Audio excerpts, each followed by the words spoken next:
رنجو غم مٹانے والے آقا رسول خدا احمد مجتبی صلی اللہ تعالی علیہ وآلہ وسلم نے فرمایا، جو مجھ پر ایک مرتبہ درود پاک پڑھے اللہ پاک اس پر 10 رحمتیں نازل فرمائے گا۔ جو مجھ پر 10 بار درود پاک پڑھے رب کریم اس پر 100 رحمتیں نازل فرمائے گا، اور جو مجھ پر 100 مرتبہ درود پاک پڑھے اللہ پاک اس کی دونوں آنکھوں کے درمیان لکھ دے گا کہ یہ بندہ منافقت اور جہنم کی آگ سے آزاد ہے۔ سبحان اللہ۔ نام حضرت پہ لاکھ بار درود، نام حضرت پر لاکھ بار درود، بے عدد اور بے شمار درود ہم کو پڑھنا خدا نصیب کرے، دم بدم اور بار بار درود۔ مومنو آپ پر پڑھے جاؤ با ادب اور با وقار درود۔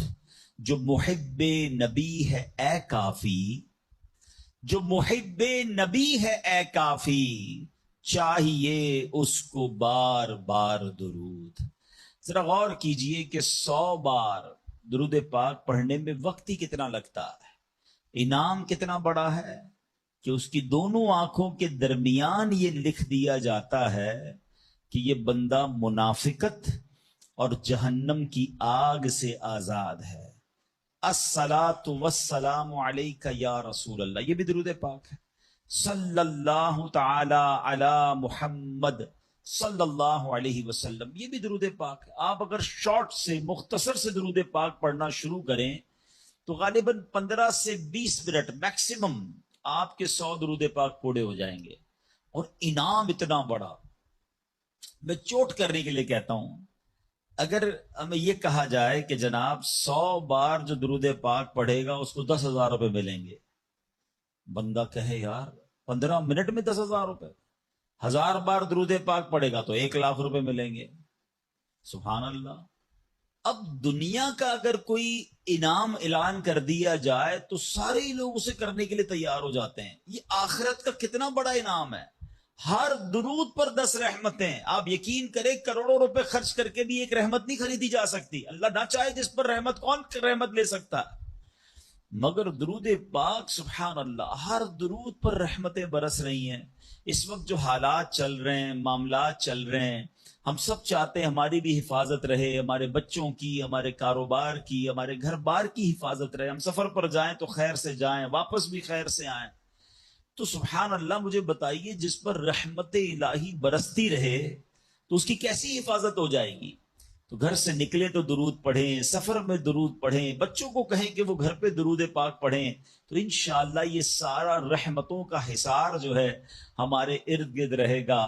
اللہ مجھے بھی اور آپ کو بھی کثرت سے درود پاک پڑھنے کی توفیق عطا فرمائے۔ آئیے مل کر محبت کے ساتھ بآواز بلند درود پاک پڑھ لیں۔ صلو علی الحبیب صلی اللہ تعالی علی محمد صلی اللہ علیہ وسلم۔ نبی کی شان میں ہو جس قدر درود پڑھو، محبوں پاؤ گے جنت میں گھر درود پڑھو، 1000 درد کو یہ ایک دوا کفایت ہے، 1000 درد کو یہ ایک دوا کفایت ہے، جو پیش آئے ذرا بھی خطر درود پڑھو۔ ایک بار پھر درود پاک پڑھ لے۔ صلو علی الحبیب صلی اللہ تعالی علی محمد صلی اللہ علیہ وسلم۔ میرے پیارے اسلامی بھائیو، علامہ ابن حجر رحمت اللہ تعالی فرماتے ہیں درود پاک ایک نیکی نہیں ہے۔ سبحان اللہ، ہم درود پڑھتے بعضوں کا سمجھتے ہیں ایک نیکی کمال، یہ کئی نیکیوں کا مجموعہ ہے۔ درود پڑھنے سے ایمان تازہ ہوتا ہے، یہ ایک نیکی۔ درود کی برکت سے نبی پاک علیہ الصلوۃ والسلام پر یقین بڑھتا ہے، یہ دوسری نیکی۔ درود پاک پڑھنے میں تعظیم مصطفیٰ ہے، رسپیکٹ آف رسول اللہ صلی اللہ تعالی علیہ وسلم ہے، یہ تیسری نیکی۔ درود پاک پڑھنے سے آخرت پر ایمان پکا ہوتا ہے، یہ چوتھی نیکی۔ درود پاک میں نبی پاک علیہ الصلوۃ والسلام کے احسانات کا ذکر ہے، یہ پانچویں نیکی، اور درود پاک میں نیکوں کے سردار مکی مدنی تاجدار صلی اللہ تعالی علیہ وسلم کا ذکر ہے، اور نیکوں کے ذکر پر رحمت اترتی ہے، یہ چھٹی نیکی ہے۔ ہائے ہائے، نیکیوں کا انبار لگ جاتا ہے اگر بندہ درود پاک پڑھنے والا بن جائے۔ اللہ مجھے اور آپ کو کثرت سے درود پاک پڑھنے کی توفیق عطا فرمائے۔ ایک بار پھر درود پاک، صلو علی الحبیب صلی اللہ تعالی علی محمد صلی اللہ علیہ وسلم۔ ایک واقعہ بڑا مشہور واقعہ ہے اور قرآنی واقعہ ہے۔ ابراہیم علیہ الصلوۃ والسلام اس کی بات نہیں مانتے تھے، وہ اللہ وحدہ لا شریک کی بات کرتے تھے۔ نمرود خدائی کا دعویٰ کرتا تھا۔ بڑے طویل واقعات ہیں کہ کس طرح نمرود کے دربار میں رہ کر حضرت ابراہیم نے حق کی دعوت دی۔ نمرود نے کہا کہ میں خدا ہوں، تو آپ نے فرمایا خدا تو وہ ہے جو زندہ کرتا ہے۔ تو نمرود نے کیا کیا، ایک بندہ جس کو سزائے موت سنا دی گئی تھی اس کو جیل سے نکال کے رہا کر دیا، کہا دیکھو میں نے بھی زندہ کر دیا، اس کی تو موت لکھی ہوئی تھی نا، سزائے موت ہو گئی تھی، میں نے اس کو فارغ کر دیا۔ آپ نے فرمایا اللہ تو وہ ہے جو موت دیتا ہے، تو اس نے ایک عام بندے کو پکڑا اور اس کو قتل کا حکم دے دیا، اس کو مار دیا، کہا کہ موت تو میں بھی دیتا ہوں۔ حضرت ابراہیم علیہ السلام نے کہا کہ میرا رب وہ ہے جو مشرق سے سورج کو نکال کر مغرب میں طلوع کرتا ہے، اگر تو خدا ہے تو مغرب سے نکال کر دکھا۔ اب اس کے پاس کوئی جواب نہیں تھا، یہ کیسے کر سکتا ہے کوئی؟ تو بہرحال کمال کا جذبہ تھا، کمال کا یقین تھا اللہ وحدہ لا شریک پر، ایسا یقین، سبحان اللہ۔ اب جب نمرود نے دیکھا کہ کوئی بات یہ ماننے کے لیے تیار نہیں ہے، تو ان بدبختوں نے یہ فیصلہ کیا کہ حضرت ابراہیم علیہ السلام کو آگ میں ڈال دیا جائے۔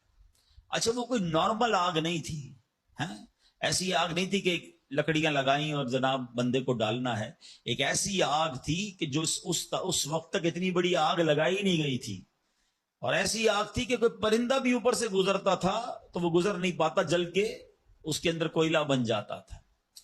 اور حضرت ابراہیم علیہ الصلوۃ والسلام کو اس آگ میں پھینکا جانے لگا۔ دیکھیں آج بھی اگر کوئی جیل میں قید ہو نا، سزا سنا بھی دی گئی ہو، تو اس کو یقین ہوتا ہے کہ کوئی نہ کوئی راستہ نکل آئے گا، ضمانت ہو جائے گی۔ یہاں تک کہ سزائے موت کے قیدیوں کو بھی یقین ہوتا ہے کہ چلے کوئی نہ کوئی چانس ہوگا، کوئی سزا معاف ہو جائے گی، کوئی عمر قید میں تبدیلی ہو جائے گی۔ سنا ہے پاکستان کی جیلوں میں کئی سال سے لوگ ہیں سزائے موت کے قیدی ہیں، مگر ان کو سزائے موت نہیں ہو رہی، تو کوئی نہ کوئی یقین یا امید رہتی ہے۔ حضرت ابراہیم علیہ السلام کو آگ میں پھینک دیا گیا ہے، اپنی طرف سے اچھال دیا گیا۔ تو جبریل امین آئے اور آ کر کہا کہ اے ابراہیم کوئی حاجت ہے تو بتائیں۔ حضرت ابراہیم علیہ السلام کہتے ہیں مجھے تم سے کوئی حاجت نہیں ہے۔ کہا پھر جس سے حاجت ہے اس کو بتا دینا، اللہ رب العالمین کی بارگاہ میں تو عرض کریں۔ تو آپ نے کہا حسبی من سؤالی علمہ بحالی، اے جبرائیل میں کس حال میں ہوں میرا رب کریم جانتا ہے، اس کا جاننا میرے مانگنے سے بہتر ہے۔ اب یقین کا لیول تو دیکھیں نا، اللہ دیکھ رہا ہے نا، میرے مانگنے سے بہتر یہ کہ وہ جانتا ہے، اس نے دیکھا ہے، اسے معلوم ہے مجھے آگ میں ڈالا جا رہا ہے، اگر وہ راضی تو میں بھی راضی۔ پنجابی شاعر کہتے ہیں نا، جے سونا میرے دکھ وچ راضی میں سکھ نو چلے پاوا ہوں، اگر میرا مالک میرے دکھ میں راضی ہے تو میں نے سکھ کو کیا کرنا ہے۔ یہ کیسا یقین تھا، مگر اس یقین کا نتیجہ کیا نکلا کہ قرآن میں رب فرماتا ہے یا نار کونی بردا و سلاما علی ابراہیم۔ پھر آگ کو رب نے کیا حکم دیا، ذرا سمجھیے گا بات کو، اللہ کی قدرت کا کیسا نظارہ ہے اس واقعے میں۔ مجھے بتائیے آگ کا کام کیا ہے؟ آگ کا کام تو جلانا ہی ہے نا، عقل بھی کہتی ہے، سائنس بھی کہتی ہے، تجربہ بھی کہتا ہے، جب بھی آگ ہے کوئی چیز ڈالو جلی جاتی ہے۔ مگر اسی آگ کو رب نے کیا حکم دیا، اے آگ ابراہیم پر ٹھنڈی اور سلامتی والی ہو جا۔ اللہ اکبر، حضرت ابراہیم کا ایمان ایسا تھا، یقین ایسا تھا کہ اتنی بڑی آگ جو ہے حضرت ابراہیم کے لیے گلزار بن جاتی ہے، باغ بن جاتی ہے۔ اچھا پھر ہوا کیا کہ نمرود جو ہے